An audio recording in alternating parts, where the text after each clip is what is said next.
Everyone, welcome back to study central. अब हम लोग इस चैप्टर का नेक्स्ट टॉपिक डिस्कस करते हैं और इसी टॉपिक से हमारा इंडस्ट्रियल सिकनेस यानी कि ये चैप्टर जो कि है यूनिट 2 का लास्ट चैप्टर कंप्लीट हो जाएगा। सबसे पहले देखते हैं कि इस वीडियो से हम लोग कैसे टाइप के क्वेश्चन आंसर कर पाएंगे। आपको meaning of industrial sickness answer कर पाओगे और इसके साथ साथ कॉन्सिक्वेंसेज ऑफ इंडस्ट्रियल सिकनेस और measure taken by government to improve या to remove the problem of industrial sickness. Measure taken by government और कॉन्सिक्वेंसेस, ये अगर क्वेश्चन आपको पूछता है तो इंडस्ट्रियल सिकनेस के बारे में ये क्वेश्चन हम आंसर कर पाएंगे। स्टार्ट करते हैं। मीनिंग हमने लास्ट की वीडियो में कवर की थी, मैंने लिंक डिस्क्रिप्शन में दे दिया है, आप जाके चेक कर सकते हैं। आगे बढ़ते हैं इस चैप्टर या के टॉपिक के साथ। तो इसके बाद टॉपिक आता है हमारा कॉन्सिक्वेंसेस ऑफ इंडस्ट्रियल सिकनेस, यानी कि इसका बुरा प्रभाव क्या पड़ेगा अगर इंडस्ट्रियल सिकनेस होता है, इंडस्ट्री सिक होती है तो क्या इफेक्ट्स पड़ेंगे हमारे इकोनॉमी में। तो देखते हैं कॉन्सिक्वेंस क्या पड़ेंगे। पहला है लिक्विडिटी डिक्लाइन हो जाएगी। अब भाई वो उनका इंडस्ट्रियल यूनिट सिक हो रहा है, यानी कि वो अपने डेब्ट पे नहीं कर पा रहा, तो वो अपनी एक्सपेंसेस अच्छे से नहीं पे कर पाएगा, तो ये decline in liquidity first consequences. Second है सोशल एविल्स अराइज हो जाएंगे इकोनॉमी में। सोशल एविल्स यानी कि प्रॉब्लम ऑफ अनएम्प्लॉयमेंट, फिर स्मॉल और कॉटेज इंडस्ट्रीज का डिक्लाइन होना, इसके साथ साथ डिक्रीज इन द पे या वेजेस ऑफ वर्कर की पे स्केल कम होना। तो ये सोशल सोसाइटी को जो अपलिफ्ट करने के लिए मेजर्स होते हैं ना, वो सब क्या होंगे, डिक्लाइन हो जाएंगे। तो सोशल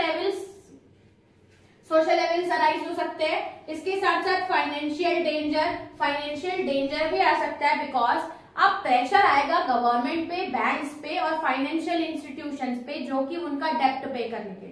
तो इतना डेब्ट पे करने के बाद कहीं ना कहीं हमारी इकोनॉमी को फाइनेंशियल डेंजर्स फेस करने पड़ सकते हैं। तो पहला कॉन्सिक्वेंसेस क्या था, decline in liquidity. Second is social levels यानी कि problem of unemployment, decrease in पे वेज, ये सब। उसके बाद फाइनेंशियल डेंजर्स, फिर हिंड्रेंस इन प्रोग्रेस पे हिंड्रेंस ऑब्वियस ही बात है, इसको तो हम अच्छे से ही एक्सप्लेन कर सकते हैं कि अगर इंडस्ट्रियल सिकनेस आएंगी तो एम्प्लॉयमेंट भी डिक्रीज हो जाएगी, इसके साथ साथ जीडीपी ग्रोथ रेट भी कम आ जाएगा। तो हमारा जो प्रोग्रेस होगा ड्यू टू इंडस्ट्रियल सेक्टर ही प्रोग्रेस होते हैं, तो प्रोग्रेस रेट ऑटोमेटिकली डिक्रीज हो जाएगा। तो हिंड्रेंस इन प्रोग्रेस।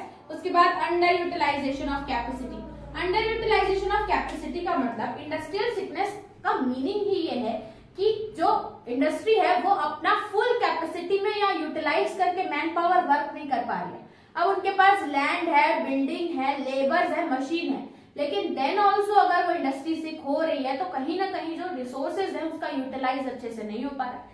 सो ये अंडर यूटिलाइजेशन ऑफ कैपेसिटी हो सकता है कि प्रॉब्लम, कि उनके पास सारे रिसोर्सेज है उसके बाद भी। तो ये सब कॉन्सिक्वेंसेस हमें देखने के पड़ते हैं इंडस्ट्रियल सिकनेस के। इसके बाद आता है अब प्रॉब्लम ये देखनी पड़ेगी। अब देखते हैं कि गवर्नमेंट क्या मेजर करती है इंडस्ट्रियल सिकनेस को चेक करने के लिए। ठीक है, तो government measures to check industrial sickness. First, take over by the government. अगर ऐसी अब पूरी इंडस्ट्री अगर सिक होते जा रही है तो उनको ऐसा नहीं छोड़ा जा सकता, क्योंकि इंडस्ट्रियल सेक्टर हमारे टर्शरी सेक्टर है। सेकेंडरी सेक्टर बहुत ही इंपॉर्टेंट रोल प्ले करता है इकोनॉमी में। तो इसीलिए गवर्नमेंट क्या करती है, जो भी इंडस्ट्री अगर सिक हो रही है तो गवर्नमेंट टेक ओवर कर लेती है, उसके डेब्ट्स वो पे करती है और उसको अच्छे से फिर से वर्क करना स्टार्ट करती है।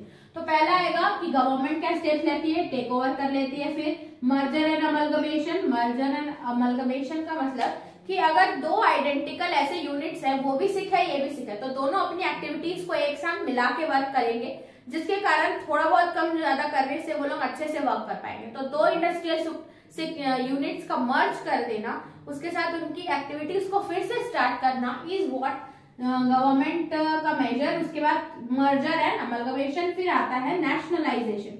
नेशनलाइजेशन का मतलब होता है कि गवर्नमेंट क्या करती है, वो इंडस्ट्री जो सिक है उसको नेशनलाइज कर सकती है, मतलब बोल सकते हैं कि within the control of government ही आ जाती है।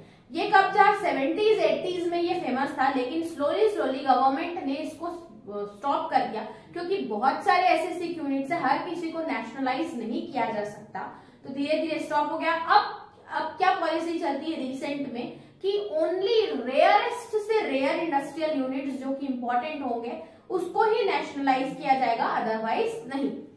फिर आता है fourth, establishment of board for industrial financial reconstruction. अब एक बोर्ड हम लोग बनाते हैं, जैसे कमिटी होती है ना, जैसे कि फाइनेंस मिनिस्ट्री सारे वो एक्टिविटीज देखती है, वैसे ही इंडस्ट्रियल के फाइनेंशियल अगर वो लो जा रही है तो उनको फाइनेंस को कैसे फिर से रिकंस्ट्रक्ट करके देना है, उसके लिए हम लोग बोर्ड सेटअप करेंगे। तो somehow they are going to work as a consultancy और as a guide towards the industrial units. फिर आता है आरबीआई डायरेक्टिव। आरबीआई बहुत सारे ऐसे इश्यूज या स्केड्यूल बैंक को प्रोवाइड करेगा कि अगर कोई सिक यूनिट आ रहा है तो उनको कैसे हमें हेल्प करनी है, कैसे उसके रिहेबिलिटेशन के लिए वर्क करना है। Certain rules and regulations by RBI will be provided, तो ये आरबीआई की तरफ से। तो ये सब हमारे थे गवर्नमेंट के measures to check industrial sickness, कैसे चेक कर सकती है और ये कॉन्सिक्वेंसेस। इसी टॉपिक से हमारा 8 मार्क का क्वेश्चन कंप्लीट होता है और ये चैप्टर भी कंप्लीट होता है। आई होप आपको टॉपिक पूरे अच्छे से समझ में आए होंगे। इस वीडियो में इतना ही रखते हैं, मिलते हैं नेक्स्ट वीडियो में नेक्स्ट टॉपिक के साथ। तब तक के लिए थैंक्स फॉर वॉचिंग।